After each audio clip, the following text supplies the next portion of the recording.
আমার যদি আমাদের দেশে বিগত 100 বছরে মওলানা ভাসানীর মতো জননেতা, সত্যিকারের দেশপ্রেমিক বা নিঃস্বার্থ জননেতা আমার মনে হয় আরো দু একজন পাওয়া যাবে কিনা সন্দেহ। সেই মওলানা ভাসানীকে যদি এই নিবন্ধনের শর্ত দিত, সে কি পারত? পারত না। কিন্তু তার মতো বড় নেতা তো এই শর্ত পূরণ করতে পারবে না। আমার কথা হচ্ছে, আমি কখন রাজনৈতিক দল নিজে করব এ কথা আমি কখন সিদ্ধান্ত নিলাম, যখন যে শাসন করে তার শাসন আমি সুশাসন বলে মনে করি না। সে যখন হাজার হাজার কোটি টাকা পাচার করে, সে যখন অন্যায় অনিয়ম দুর্নীতি করে, তখনই তো আমি নিজে এ দেশ শাসন করার জন্য আমি দল গঠন করতে চাই। আমার মেসেজ, আমার কথা কখন জনগণ নেবে? যখন আমার কথা জনগণের পছন্দ হবে, যখন মনে করবে যে না, যারা শাসন করতেছে অথবা পূর্বদিনে যারা শাসন করেছে তার চেয়ে এই ব্যক্তির কথা ঠিক আছে এবং এই ব্যক্তির আচরণ ঠিক আছে, এই ব্যক্তির আখলাক ঠিক আছে, তাইলে আমরা এই ব্যক্তিকে হঠাৎ করেই তো আমার ধরে, যেমন ধরেন যখন বিগত 16-17 বছর ফ্যাসিস্ট হাসিনা যেমন খুশি তেমন স্বৈরাচারী কায়দায় আমাদের দেশ পরিচালনা করলো, তার আত্মীয় স্বজন হাজার হাজার কোটি টাকা নিয়ে গেল, নায়ক নায়িকা শিল্পী এনে সংসদ ভরে ফেললো, যা খুশি তাই করল। তখন বড় বড় নিবন্ধিত দল, যাদের সারা উপজেলা কেন গ্রাম এবং ওয়ার্ড ভিত্তিক অফিস আছে, ওই তারা তো এই স্বৈরাচারকে উৎখাত করতে পারলো না। তারা কেউ উৎখাত করছে? গুটি কত ছেলেপান, এই গুটি কত ছেলেপান বললো যে দেশে অন্যায় হচ্ছে, অনিয়ম হচ্ছে, বৈষম্য হচ্ছে, আর আমরা সাধারণ জনগণ ওদের কথার উপরে বিশ্বাস রেখে মাঠে নেমে আসলাম। আমার কথা সাংবাদিক ভাইরা আমার কথাটা কি বুঝতে পেরেছে? ওরা তো কোনো নিবন্ধিত দল না, ওদের তো কোনো অফিস ছিল না, কোটি কত প্রভাব।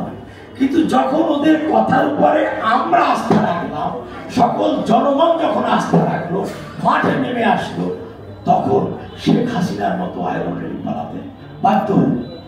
তাই আজকে আমি রফিকুল ইসলাম সম্রাট, আমি যদি এমন মেসেজ 20 কোটি জনগণকে দিতে পারি, আজকে জাতীয় গণতান্ত্রিক ফ্রন্ট যদি এমন মেসেজ জনগণকে দিতে পারে, জনগণ সেই মুহূর্তের মধ্যে 15 দিনের মধ্যে 20 কোটি জনগণ, 10 কোটি জনগণ আমাদের জাতীয় গণতান্ত্রিক ফ্রন্টের পিছনে চলে আসতে পারে।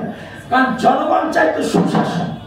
আমি যখনই সুশাসন লক্ষ্য করি না, যখন অন্যায় অনিয়ম দুর্নীতি লক্ষ্য করি, তখনই তো আমি চিন্তা করি যে না, ঠিক আছে, তোমার শাসন সুশাসন নয়, ওকে, এই দেশটা আমারও, তাই যাতে আমি শাসন করতে পারি সেজন্য আমি একটা রাজনৈতিক দল ঘোষণা করব, আমি রাজনীতি করব।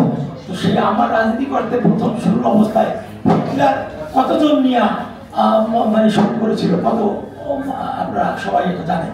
আমার কথা হচ্ছে, আমি যে এই দেশের একজন নাগরিক, তাই আমার রাজনীতি করার অধিকার আছে। আমি নিবন্ধন প্রক্রিয়া একটা থাকতেই পারে নির্বাচন কমিশনে, কিন্তু সেটা হবে অত্যন্ত সহজ যে হ্যাঁ, আপনি এদেশের নাগরিক কিনা, আপনার এনআইডি কার্ডটা জমা দেন, আপনার দলের একটা কমিটি জমা দেন, একটা গণতন্ত্র জমা দেন, ব্যাস এই পর্যন্ত, যাতে নামে কনফ্লিক্ট না হয়ে যায়। যেমন আমার জনগণের দল, আপনি না জেনে আপনিও কালকে একটা বাংলাদেশ জনগণের দল নিয়ে যেতে পারেন, তখন নির্বাচন কমিশন দেখিয়ে দেবে যে না ভাই, এই নামে তো একটা দল অলরেডি আছে, আপনার নামটা পরিবর্তন করে নিয়ে আসতে পারেন, এরকম একটা নিবন্ধন হতে পারে। নির্বাচন কমিশনের মূল কাজ হচ্ছে একটা সুষ্ঠু নির্বাচন করা। সেই সুষ্ঠু নির্বাচন না করে এ পর্যন্ত, সুষ্ঠু নির্বাচনকে কয়টা দেখেছেন আমি জানি না, যে নির্বাচন প্রক্রিয়া সুষ্ঠু না করে, কারণ নির্বাচনকালে প্রশাসন, পুলিশ, সকল কর্মকর্তা সব পর্যায়ে নির্বাচন কমিশনের আন্ডারে থাকে। তো নির্বাচন সুষ্ঠু করা তাদের পক্ষে সম্ভব, কিন্তু সেই নির্বাচন সুষ্ঠু না করে কি করে আপনার রাজনৈতিক দল বন্ধ করা যায়?